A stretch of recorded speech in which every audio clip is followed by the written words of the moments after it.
Minasan, konnichiwa. Halo semuanya. Rasanya agak aneh gini, kayak ngobrol sendiri sama kamera. Ya sama kalian ini. Hai. Ini adalah video terakhir di umur aku yang ke-24. Sebenarnya banyak video yang aku udah bikin tapi belum diupload. Tapi dari segi syutingnya, ini adalah video terakhir yang aku shoot di umur aku yang ke-24 ini. Ini 1 Mei 2023, jadi besok aku bakal berulang tahun yang ke-25. Dan aku pengen bikin video ini untuk ya ngobrol-ngobrol mengenai apa yang aku pelajari, apa yang aku telah lewati di umur yang sebelumnya. Dan juga aku ingin menjawab beberapa pertanyaan, jadi kayak Q&A gitu ya. Oke, mari kita mulai. By the way, aku udah tulis beberapa kayak poin-poin. Terus kayak aku tadi nge-scroll Instagram aku sama archive aku lagi ngeliat aku di umur 24 tuh ngapain aja sih gitu. Jadi aku udah ngelis beberapa ya.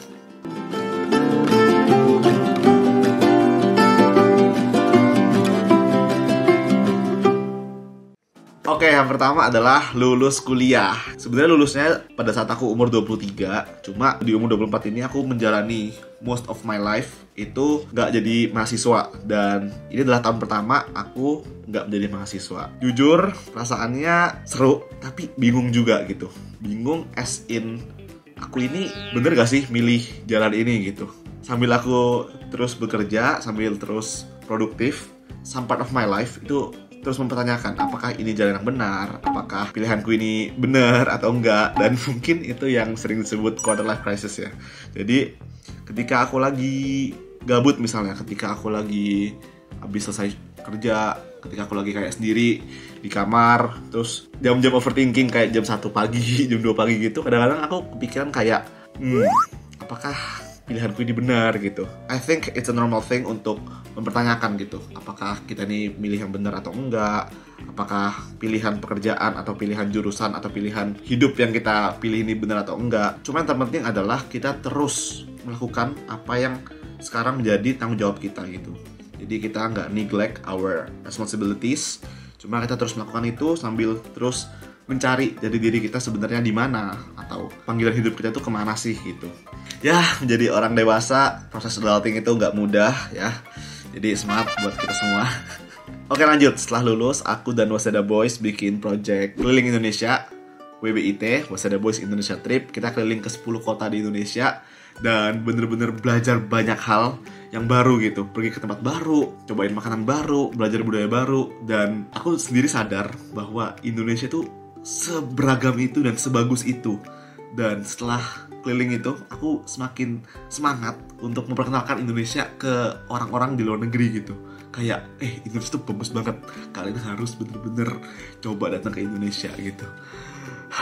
Dan saking beragam dan uniknya kebudayaan-kebudayaan dan tempat-tempat di Indonesia, waktu keliling itu aku sampai kadang-kadang mikir, ini Indonesia? Kayak beda banget dari apa yang aku ketahui tentang Indonesia sebelumnya gitu. Jadi bener-bener trip itu bikin mata kita lebih terbuka terhadap sesuatu.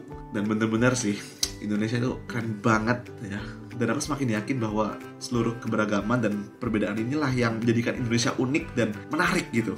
Bukannya malah menjadi alasan untuk berpecah atau bertengkar karena perbedaan, tapi harusnya kita bersatu, karena kita bersatu tuh kita jadi kuat gitu. Wah, itu sih pelajaran dan semangat yang aku dapatkan setelah aku keliling Indonesia itu. Setelah selesai Indonesia trip, lanjut Hitomi sama Rachel datang ke Indonesia.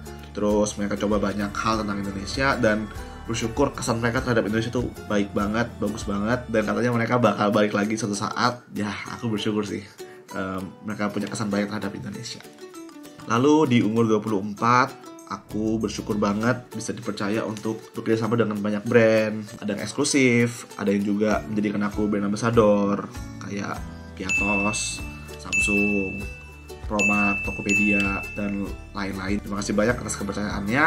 Dan semoga di umur yang baru ini aku bisa terus bertanggung jawab dan bisa terus memegang dan menjalankan kepercayaan ini dengan baik. Oke, berikutnya ini hal random sih. Cuma di umur 24 itu pertama kalinya aku diajak foto sama pilot langsung di kokpit gitu. Jadi ceritanya itu aku naik pesawat, terus pas mau turun tiba-tiba dari kokpitnya pilotnya manggil aku, Jar boleh foto bareng nggak? Aku bilang gimana? Boleh masuk nggak aku gitu? Terus dia bilang oh boleh. Akhirnya foto di kokpit. Untuk pertama kalinya foto di kokpit pesawat asli yang sama pilotnya gitu. Mantap. Oke, terus lanjut. Di umur 24 pertama kalinya aku juga kena COVID. Oke, jadi ceritanya aku itu ada jadwal syuting di Tonight Show. Nah, terus saat itu aku lagi agak beler gitu. Itu juga agak pusing gitu rasanya. Tapi aku pikir ya mungkin karena kecapean aja. Terus pas sebelum syuting itu kan dicolok hidungnya tuh loh. Sampai namanya. A few moments later. Swab. Ya, swab. Di swab terus 2 garis. Hah? Waduh. Akhirnya harus pulang karantina mandiri waktu itu dan syutingnya di reschedule ke beberapa minggu setelahnya gitu. Ya ampun. Oh ya, di umur 24 juga aku pertama kalinya masuk Tonight Show. Yeay. Seru banget sih waktu itu. Kayak bisa melihat Kak Desta, Kak Vincent, Kak NC, Kak Esti secara langsung. Mereka kayak tektokannya kayak gimana. Bener-bener keren sih. Kak Desta sama Kak Vincent bener-bener lucu banget. Mantep sih. Oh ya, terus juga di umur 24 pertama kalinya aku ke Singapura. Waktu itu ada event bareng Amazon Prime dan aku ketemu banyak figur-figur lain yang keren-keren kayak Kak Arif Muhammad, Iqbal, Kak Chico Jericho dan banyak lagi. Wah, aku merasa wah keren-keren banget orang-orang ini dan kok bisa aku juga diundang gitu. Aku kayak merasa wah bersyukur banget buat kesempatan itu. Ya, selalu bersyukur dengan setiap kepercayaan yang dikasih ke aku. Mantap sekali. Terus bulan Oktober aku pertama kali ke Korea bareng Waseda Boys. Itu seru banget sih Korea trip. Kalau kalian belum nonton, kalian harus nonton. Itu salah satu trip terseru. Dan itu juga merupakan reunian setelah beberapa lama gak ketemu. Jadi setelah Indonesia trip, aku di Indonesia, mereka di Jepang. Terus baru ketemu lagi setelah 4 atau 5 bulan gitu. Dan itu kayak kangen banget gitu. Seru banget. Dan di umur 24 ini aku juga berkesempatan buat ketemu dan collab bareng beberapa figur seperti Kak Fadil Jaidin, Kak Naswa Shihab, Jessica Jane, Arafi, Kak Gigi, Kak Remal Hadi, Arif Muhammad, dan lain-lain banyak banget. Thank you banget semuanya udah menerima collab bareng aku. Thank you. Terus bulan November aku bisa ketemu sama NCT 127. Ini pertama kalinya buat aku nonton konser K-pop dan ketika dapet undangan kerjasama gitu, aku kayak wah, beneran nih gitu. Aku belajar tentang NCT. Jadi NCT itu dibagi 3. Ada NCT 127, NCT Dream, dan juga Wavy gitu-gitu. Pokoknya aku belajar profil-profilnya. Aku dengerin lagu-lagunya dan akhirnya jadi suka sama lagu-lagunya. Mantap sekali. Terus pas nonton itu kayak bener-bener wah.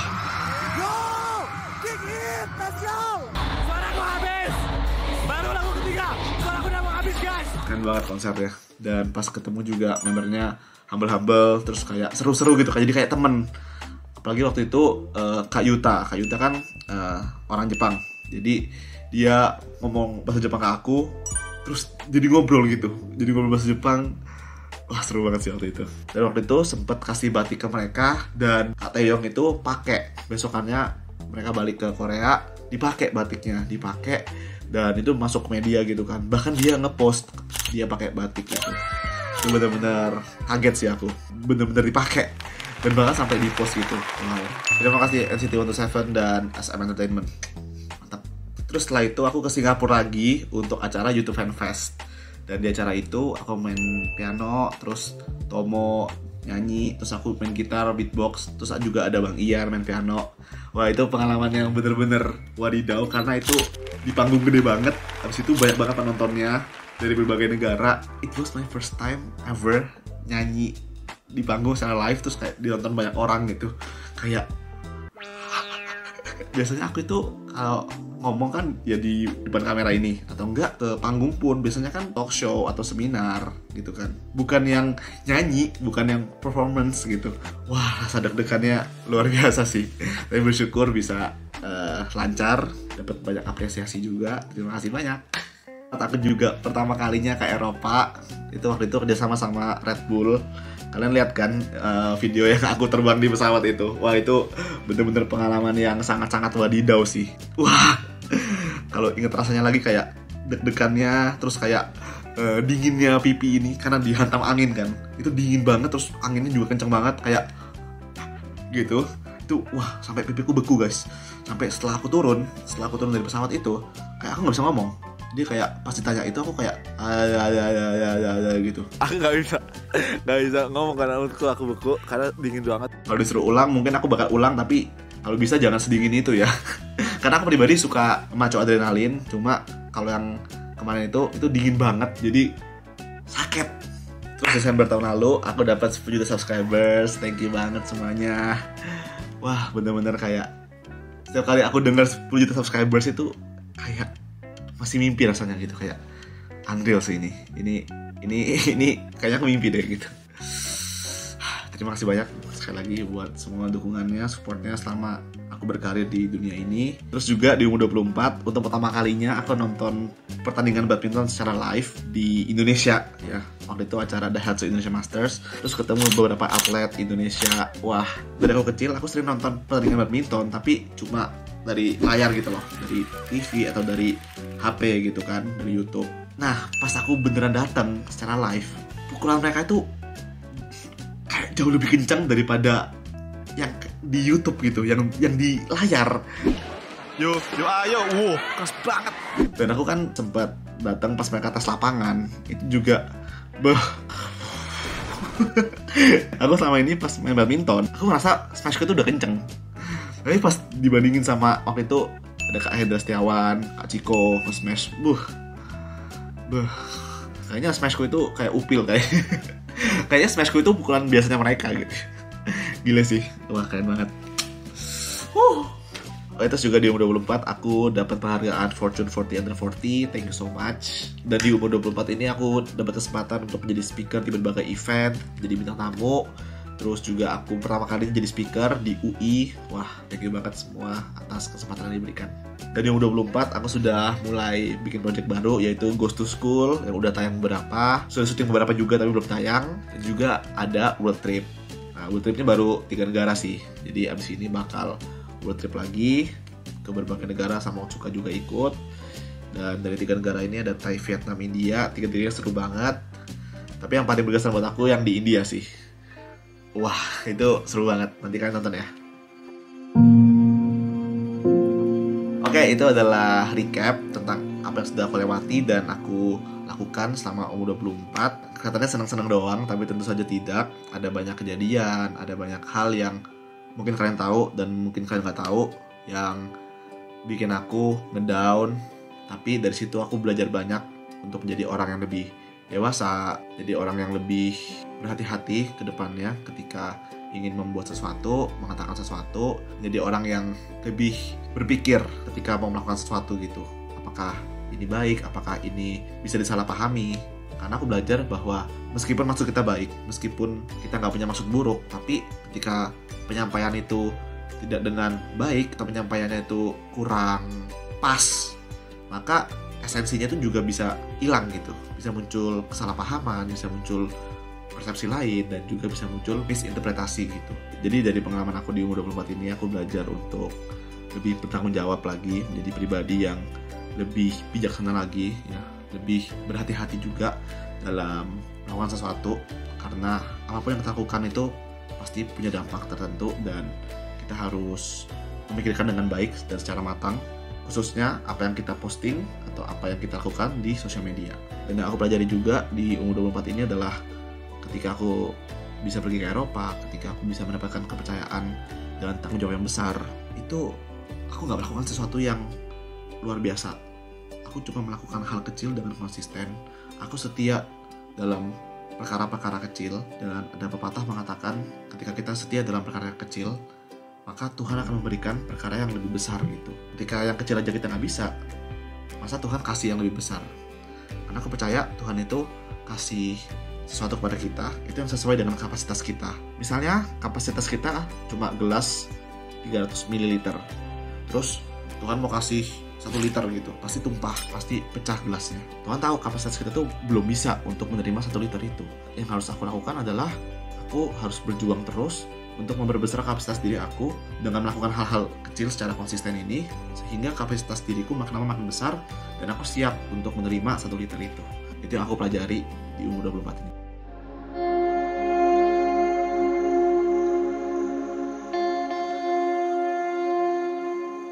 Oke, aku lanjut mau jawabin beberapa pertanyaan dari kalian di sosial media. Yang pertama, andai mesin waktu itu ada, apa yang akan Jerome bilang ke diri Jerome waktu kecil di masa lalu dan ke diri Jerome di masa depan? Oke, yang akan aku bilang ke Jerome waktu masa lalu adalah aku akan bilang terima kasih, aku bakal meluk diri aku sendiri dan aku bakal bilang terima kasih telah berjuang sampai Jerome yang sekarang ini ada gitu. Tanpa perjuanganmu di masa lalu, kamu gak bakal nyampe ke titik ini gitu. Jadi terima kasih udah berjuang keras. Dan aku tahu kamu pasti capek banget, kamu pasti sering ingin menyerah, sering putus asa sebenarnya. Tapi kamu terus maksa diri kamu terus berusaha produktif dari hari ke hari. Terima kasih banyak ya. Masa depan, mungkin aku akan bilang, Jer, istirahat itu gak apa-apa.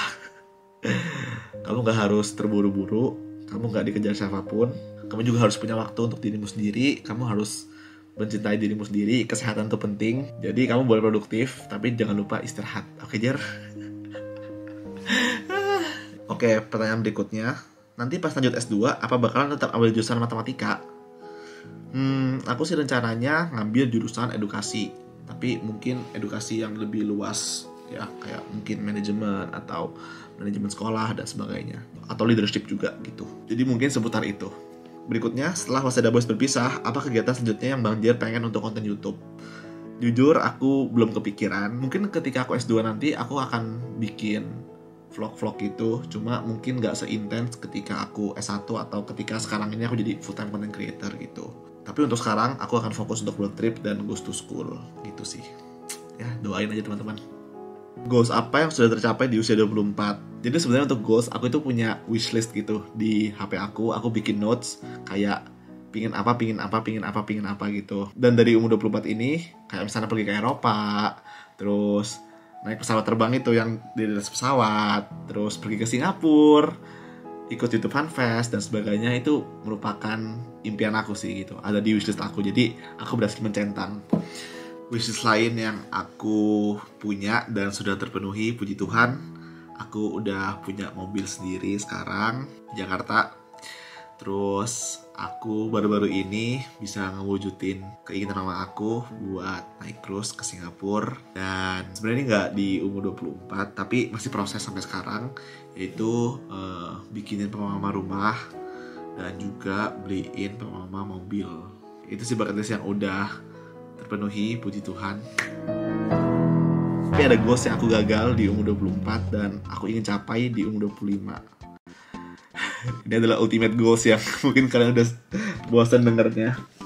Aku pengen punya body yang bagus ya. Pengen sekali aja seumur hidup at least punya six pack gitu. Atau enggak ya, masa six pack lah, pokoknya body yang bagus gitu. Di umur 23 aku punya goals itu, di umur 24 aku punya goals itu, tapi masih gagal juga. Dan aku berharap di umur 25 ini aku bisa memenuhinya. Kayaknya aku harus bikin video deh, merekam proses dietnya supaya aku jadi termotivasi gitu.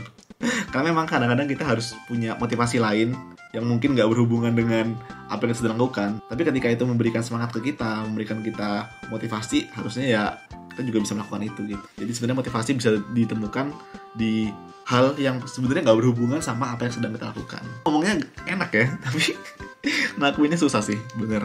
Aku juga masih struggling untuk bisa konsisten terhadap diet ini khususnya gitu. Mungkin di bidang lain, di bidang pekerjaan aku bisa konsisten, tapi di diet ini susah banget gitu. Semangat ya Rom. Oke, ini ada pertanyaan. Gimana cara Bang Jer menghadapi ketakutan akan masa depan? Kayak nanti di masa depan jadi apa ya? Terus misal angkatan 23 itu kan mau SNBT. Gimana cara Bang Jer buat tenangin diri sendiri supaya kalau nanti pasti bisa dan baik-baik aja gitu. Oke, yang tadi, yang masa depan, ketakutan itu manusiawi teman-teman. Jadikan overthinking kita itu atau ketakutan kita itu menjadi suatu bahan bakar untuk kita bisa mengeksplor diri kita, untuk kita semakin semangat mencari sebenarnya kita ini cocoknya di mana sih, sebenarnya kita ini panggilan hidupnya apa sih gitu. Justru kita bersyukur bahwa kita mikir seperti itu bisa mengeksplor dan akhirnya menemukan gitu, hopefully. Nah terus kalau misalnya untuk menghadapi sesuatu challenge kayak ujian dan sebagainya, menurut aku persiapan itu berbanding lurus dengan perasaan tenang. Oke, ketika kalian belum siap sepenuhnya, ketika kalian masih ada keraguan terhadap diri kalian sendiri, terhadap persiapan kalian, maka it's very hard untuk kita bisa merasa tenang. Misalnya nih, kalian SMA ya, kita SMA, kita dikasih soal ujian matematika anak SD. Mungkin kita nggak akan merasa deg-degan. Kenapa? Karena buat kita itu gampang. Kita udah siap. Ya, kita udah siap. Berlaku juga untuk kita menghadapi ujian apapun di dunia ini gitu. Ketika kita siap, ketika kita punya persiapan yang matang dan kita yakin nih, kita udah yakin, wah ini pasti bisa. Yakinkan dirimu kamu bisa, optimis bisa, maka kamu akan merasa lebih tenang, ya. Mungkin panik, deg-degan masih ada lah, tapi nggak sepanik atau nggak se-anxious kalau misalnya kita sendiri tahu persiapan kita belum matang. Oke, ada pertanyaan lagi. Aku mau nanya, Bang Jel pernah nggak sih persahabatan sama Mas Bosnya renggang? Kayak ada suatu masalah. Nah, jujur, kalau ada masalah, kita bakal langsung ngomong face to face, ngobrolin masalahnya, selesain saat itu juga gitu. Karena ketika ngomong di belakang itu nggak menyelesaikan masalah apapun. Masalah itu bisa selesai kalau kita obrolin baik-baik dan obrolin secara langsung gitu, bukan dari belakang tapi di depan. Jadi aku pelajari dari persahabatan aku dengan mereka adalah ketika kita mau hubungan itu langgeng, ya kuncinya adalah komunikasi. Ketika kita tidak mengkomunikasikan apa yang kita pikirkan, dan sebaliknya ketika kita tidak mendengarkan apa yang orang lain pikirkan, hubungan itu pasti nggak akan kuat gitu. Susah untuk langgengnya, susah untuk get along together. Jadi biasakan untuk komunikasi secara terbuka, selesai masalah bersama-sama. Ketika ada masalah, selesaikannya dengan kepala yang dingin gitu. Karena kalau sambil emosi, sambil diskusi juga percuma, nggak akan menemukan jalan keluar. Kayak gitu.